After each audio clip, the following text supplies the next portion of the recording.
faafan Iyyoob namni Waaqayyoo guyyaa tokko Waaqayyoon gaddisiiseen beeku.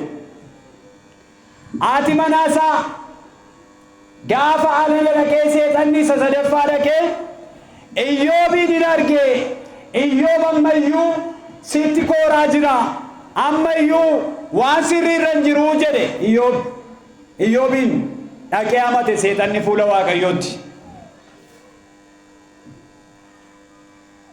Yeroo kana Waaqayyoo Iyyoobiin dhaqiitii lubbuu isaatti bu'uu hin dandeessu foon isaa garuu waan barbaadde gochuu dandeessaa ittiin jedhe. Foon isaa garuu waan barbaadde gochuu dandeessaa. Yeroo kana seexanni dhaqee Iyyoobiin amma nanna isaatiitti raammootti naqe. Raammootti naqee Iyyoobis ammi nanna isaatii raammoo duwwaa ta'e. Obbolaansaa firrisaa namoonni isa jaallatan hundumtuu Iyyoobiin maal jedhu turan? Maal Iyyoobati Waaqayyoon gantee hin duutuu ittiin jedhu turan?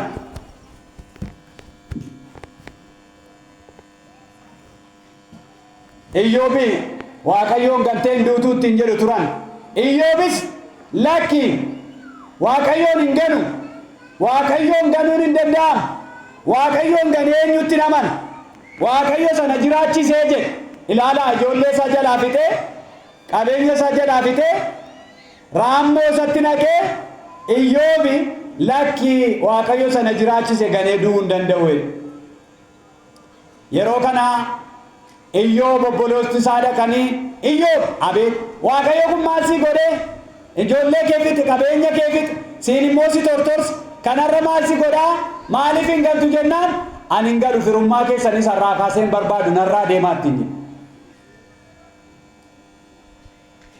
Amantiin kee osoo hin fayyifne obboleessi kee amantiin kee osoo hin fayyifne gara qulqulluu Mikaa'elii dhattee hin fayyine gara qulqulleettii dubaroo Maaramii dhattee hin fayyine maali ortodoksii dhiifteesin jedha namni baay'ee.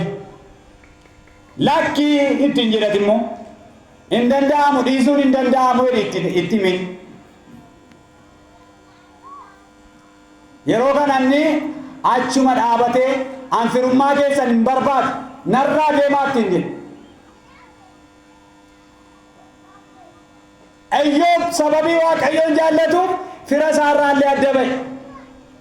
Guyyaa tokko ergamaan seexanaa ergamaan diinaa seexanni haati manaa Iyyoobi bishaan waraabuu gaafa isheen lagalattu karaatti itti dhufee abbaan manaa kee Iyyoob akkam jennaan fooyyee qabaa jennaan innoon tortoree ittiin jetteen inni qubsatannoo ka'uu hin danda'u ittiin maaliif nama ciccitaa nama waan hin taane wajjin teessa re'ate ammati anatti heerumtu na wajjin hin jiraattu ittiin jennaan isheenis dhaqeetan bishaan kana mana kaa'ee dhufette bishaan mana keessee gaafa deebitu qalabatii quba isheetiitti harka isheetti jira qalabatii sanarra fakkii qulqulluu Mikaa'elii jira. Inni immoo fakkii qulqulleettii Maariyaamii baatee jira Iyyoob. Akka gootu giiftii ko'ee qalabatii koo naa kenniitii iddoo barbaadde deebi'e. Ati Waaqayyoon gantee duutu jedhe. Ati Waaqayyoon dhiistee duutuu ittiin jedhe. Ati Waaqayyoon maal sii godhe si torsoose qabeenya keenya fixe ijoollee keenya fixe maal sii godhe ittiin jennaan lakki Waaqayyoon inni dhiisu siin hin dhiisa malee jedhe. Yeroo kana Iyyoobi gara Waaqayyootti bo'a ture galanni siif haa ta'u jedhee Waaqayyootti bo'a ture. Yeroo kana haati manaa Iyyoob gaafa lagalattu iddoo silaa gaafa lattu seexanichi sila namatti fakkaatetti mul'ate isa quba keetti lafa kaa'ee kottu isa quba keetti lafa kaa'ee kottu natti siqachuu hin dandeessu ittiin jedhe. Seexana ta'uusaa amantee haati manaa Iyyoob gara Iyyoobitti deebitee maaloo abbaa manaa koo naa dhiisii ittiin jedhe. Hin deebitee ittiin jedhenis hin deebitee gaarii dhagaa ittiin jedhe. Kana booddee waggaa 7 guutuu dhiphina argee rakkina argee gidiraa argee Iyyoob Waaqayyo gara isaatti dhufee Iyyoob ittiin jedhe Waaqayyo abeet yaa Waaqayyo ana garbicha kee maaliif na waamteen hin gaa dhiphinni waggaa 7 atis ka'ii ittiin jedhe. Maal akkam raammoo na keessa jiran kan akkamiin godhannaan isaanis baallee godhatanis keessaa yaa'u jedhe. Galanni Waaqayyoof haa ta'u.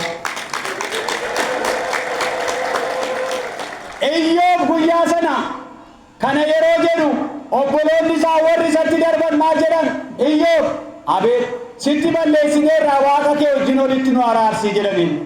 Sitti balleessineerra waaqa kee wajjin olitti nu araarsii. Innis waaqa isaa wajjin obboloota isaa kana